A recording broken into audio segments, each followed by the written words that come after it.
Nathan Reed's finger tightened on the Winchester's trigger. Through the wavering heat, he tracked the bounty hunter, pressing a knife against the Apache woman's throat. Blood pounded in his ears, breath held, crosshairs steady. The rifle cracked. 40 yards away, the man dropped like a stone. "Run!" Nathan shouted as the woman stumbled free.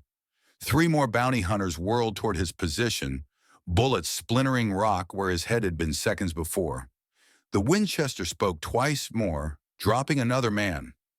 Nathan rolled behind the boulder as return fire kicked dust around him. The familiar dance of death. Not enough ammunition, not enough time. Sometimes even the best shot in the Confederate Army knew when to retreat. 3 days earlier, the merciless Arizona sun beat down on Nathan's back as he trudged through the desert. His canteen hung nearly empty at his side. His sorrel mare had gone lame 10 miles back, forcing him to continue on foot. The leather of his 1870s-era cavalry boots had split along the sides, letting sand scrape his ankles raw.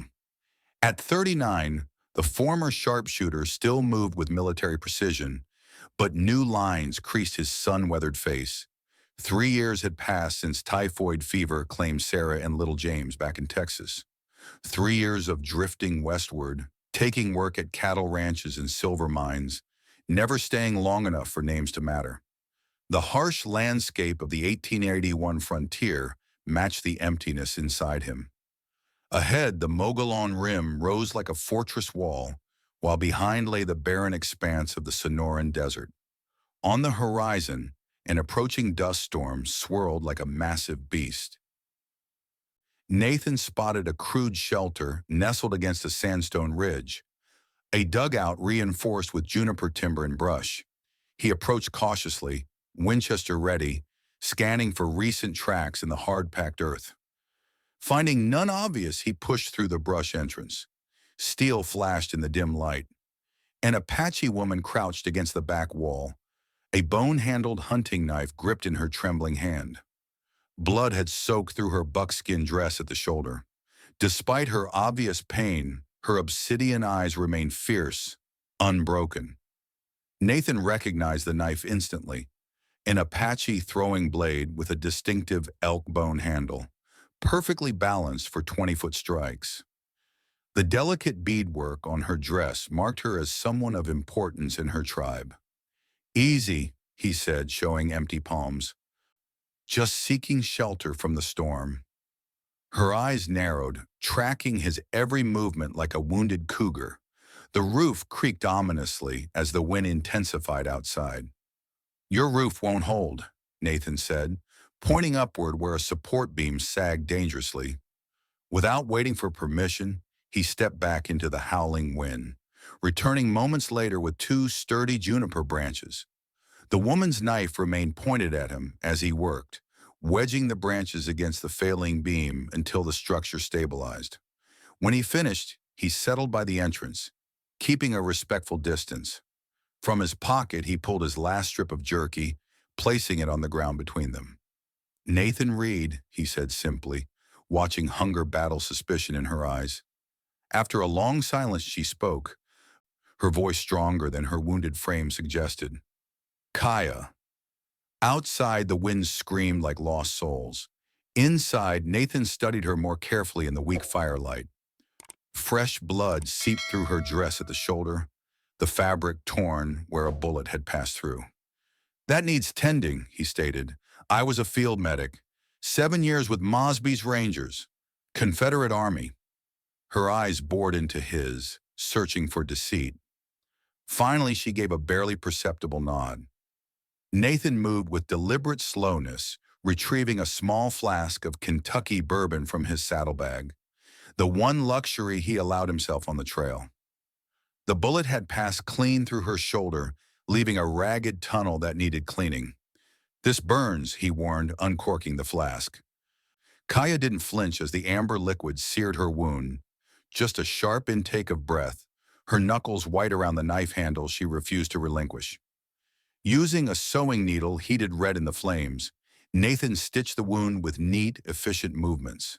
His large, weathered hands worked with unexpected gentleness, closing the ragged flesh with even sutures.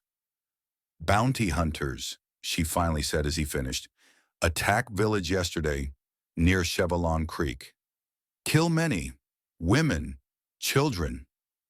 Nathan nodded grimly. The territory crawled with men hunting Apache for government bounties. $5 per scalp, no questions asked.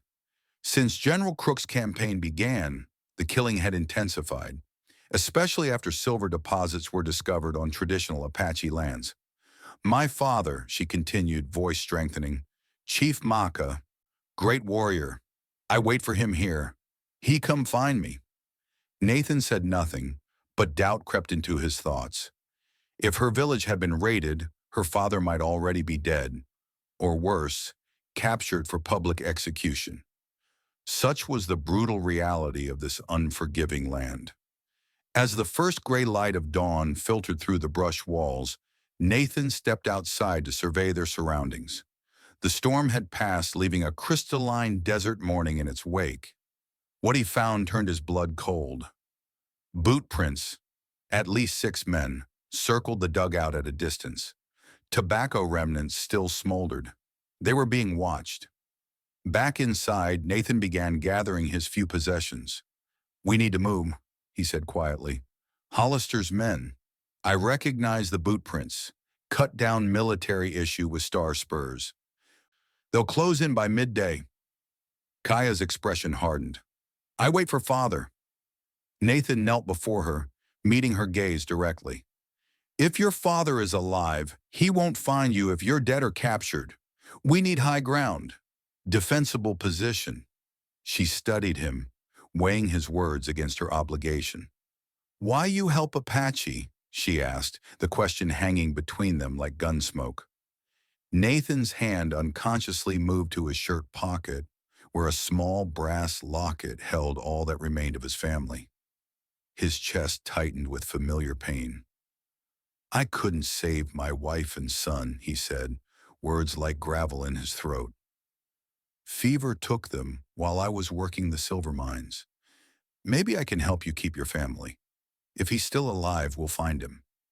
The stark honesty in his voice seemed to reach her. Slowly, she slid the knife into her belt and gathered her few possessions. Part 2, Hostile Territory. They moved out at first light, Nathan leading the way through broken terrain. Every quarter mile he would stop, studying their back trail with the practiced eye of a man long accustomed to being hunted. "Step where I step," he instructed, guiding her across bare stone outcroppings. "These bounty hunters can track a ghost if there's money involved." The Winchester Model 1873 remained ready in his hands, 16 rounds in the tube magazine, plus 20 more in his belt loops. Not enough if they encountered Hollister's full crew. By midday, they reached a vantage point overlooking a vast expanse of desert.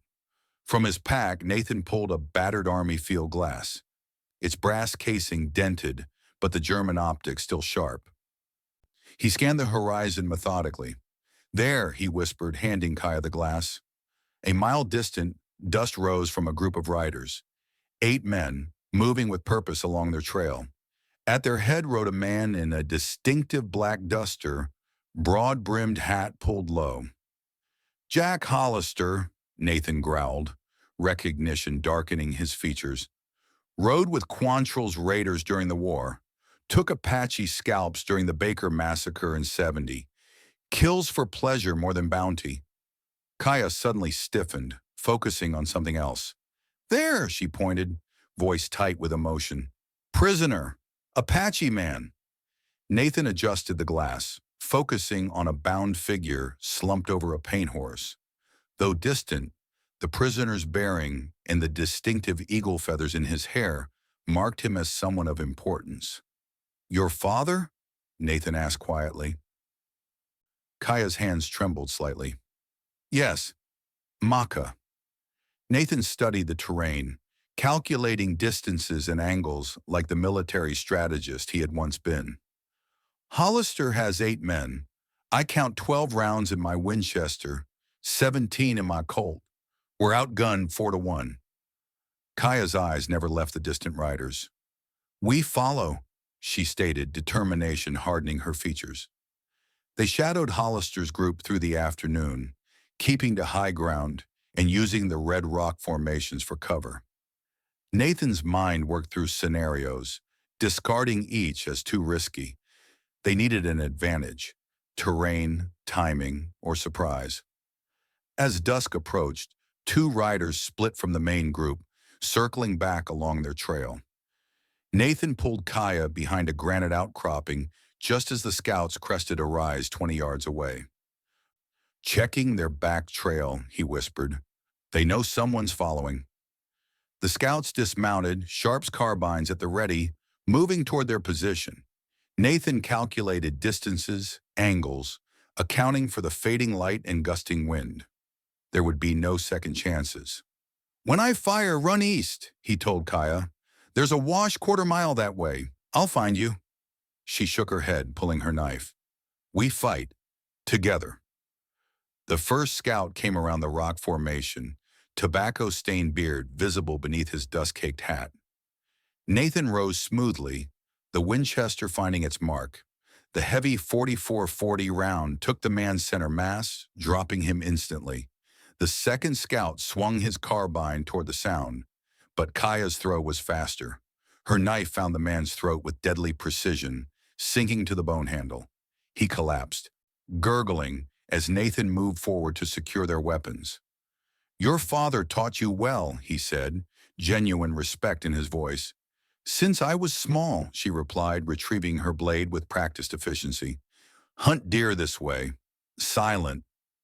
Nathan checked the fallen men's belongings, finding water, ammunition, and a folded paper. His stomach tightened as he read the wanted poster for Chief Maka, accused of attacking a stagecoach outside Fort Apache and murdering 3 passengers. The bounty, $500, dead or alive. When he showed Kaya, her face hardened with fury.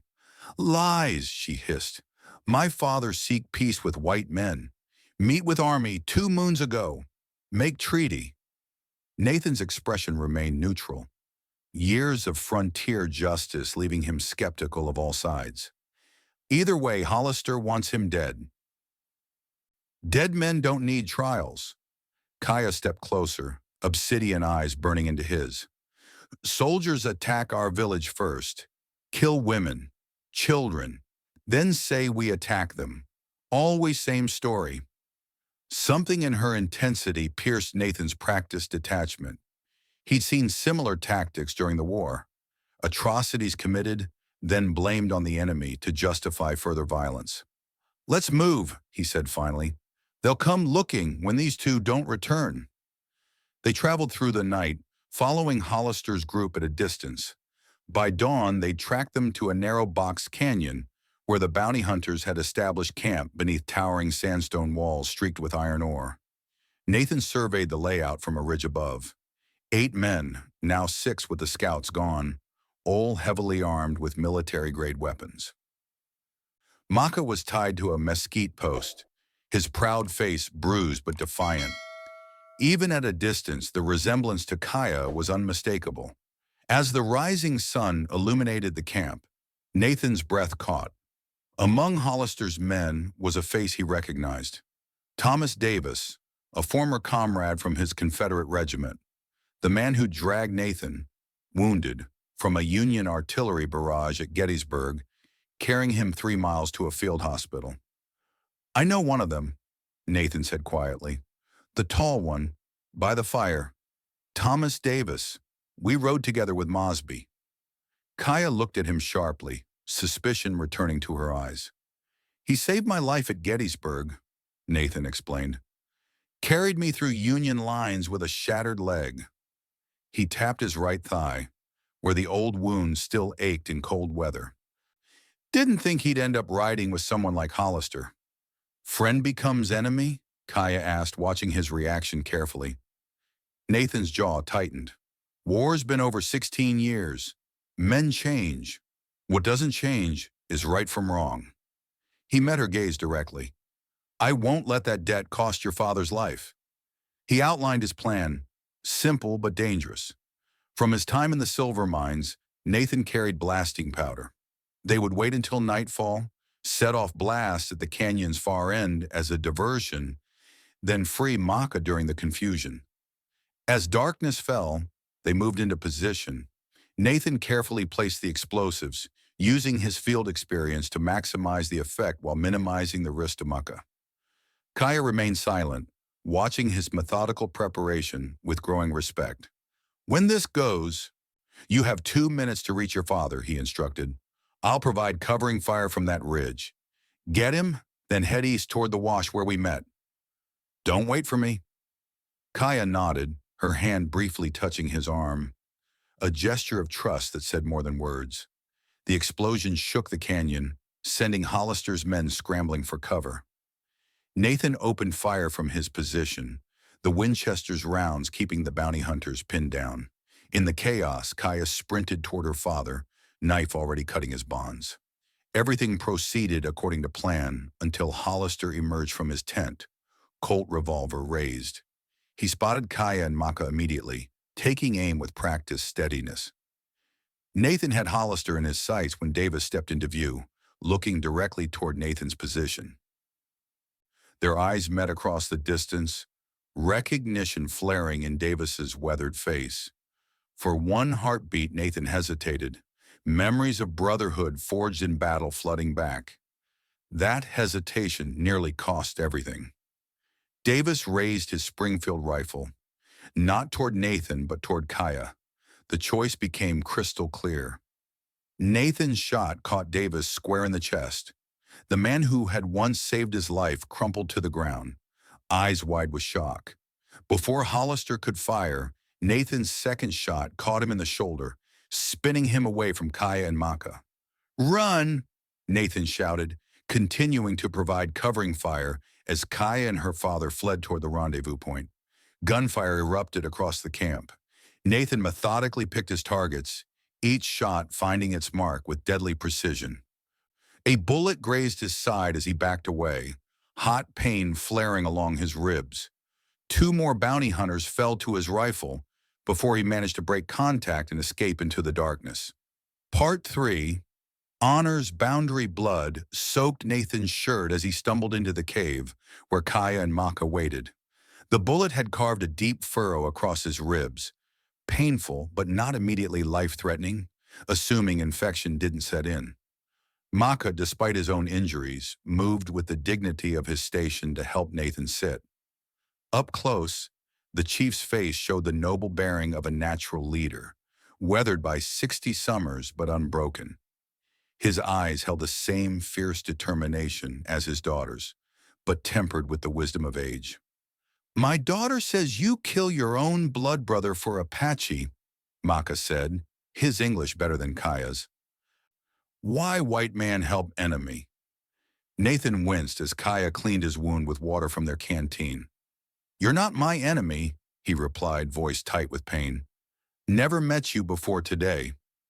Maka studied him with penetrating intensity. "You were soldier. I see in how you shoot, how you move. 7th Cavalry?" Nathan shook his head. "Confederate, Mosby's Rangers. Sharpshooter." He paused. "Long time ago. Yet you kill white brother to save Apache." "I killed a man who chose the wrong side," Nathan corrected. "Same as I did at Gettysburg, Antietam, Bull Run. Color doesn't enter into it." While Kaya applied a poultice of yarrow and sage to Nathan's wound, a tribal remedy Maka had prepared, the chief told his story. Hollister's men had disguised themselves as Apache, attacking the stagecoach to create an excuse for the army to move against the tribe's lands, which had recently been found to contain silver deposits. "I try stop attack when I learn of it," Maka explained, the firelight deepening the lines in his face. "But too late. Hollister, take me prisoner. Say I lead raid." The proof, Maka explained, was in a journal taken from one of the attackers who'd been killed by the stagecoach guard. Detailed orders for the false flag operation, signed by a local mine owner named Wilcox. Hollister had taken this journal when capturing Maka. Without proof, Army believe Hollister. Maka concluded. My people scattered, hunted, need journal to show truth to Fort Apache commander. Colonel Bryant Fairman, but need evidence. Nathan absorbed this information silently. The tactics were familiar. He'd seen similar strategies employed during the war, burning Southern farms, then blaming it on Confederate raiders to justify harsh measures against civilians. By morning, Nathan's fever had broken, thanks to Maka's medicine. Outside the cave, he stared across the vast landscape, weighing their options. Hollister had survived and would be gathering reinforcements from Fort Apache. Maka wanted to lead his remaining people south across the Mexican border to safety, but without the journal to clear his name, they would forever be fugitives. Kaya joined him, her face solemn in the dawn light. My father says we go south, she said quietly. What you do? Nathan watched an eagle circle overhead, free and solitary against the endless blue sky. Hollister will be headed to Dry Creek, he said finally. It's the nearest town with a telegraph. He'll call in the cavalry, report that Chief Maka escaped with help from a white renegade. He turned to face her. That journal is the only thing that might set this right. Understanding dawned in Kaya's eyes. You go after Hollister. It wasn't a question, but Nathan nodded anyway. I've carried the weight of regret since Texas, he said, the morning light revealing the deep lines etched in his face. Couldn't save Sarah and James. Stood by too many times when I should have acted. His voice hardened with resolve. I won't add this to that burden. When he explained his plan to Maka, the chief listened intently, eyes measuring Nathan's worth in that age-old way of leaders who must judge men quickly. Man must choose what he dies for, Maka said finally, his voice carrying the weight of decades of leadership. Better to die for truth than live with lie. Together they developed a strategy. Maka would allow himself to be spotted near the southern trails, drawing attention away from Dry Creek. Meanwhile, Nathan and Kaya would enter town to locate Hollister and recover the journal. 2 days later, Nathan and Kaya approached Dry Creek, a dusty frontier settlement consisting of little more than a main street lined with false-fronted buildings. The town served the nearby silver mines, its single street crowded with prospectors, merchants, and the occasional soldier from Fort Apache. Hollister's distinctive black duster was visible through the saloon window. His arm hung in a makeshift sling, evidence of Nathan's bullet. He's there, Nathan whispered, checking the load in his Colt. Remember, we need that journal. Last I saw, he kept it in his inside breast pocket. Kaya nodded, hand on her knife. I ready. The confrontation exploded with the violence of a summer storm. Nathan entered through the front door while Kaya slipped in through the back. Hollister spotted Nathan immediately, going for his gun with his good arm. The Apache lover returns, Hollister sneered as the saloon emptied of bystanders. Didn't think you'd show your face in a white man's town again. Nathan's shot caught Hollister in the arm, spoiling his aim.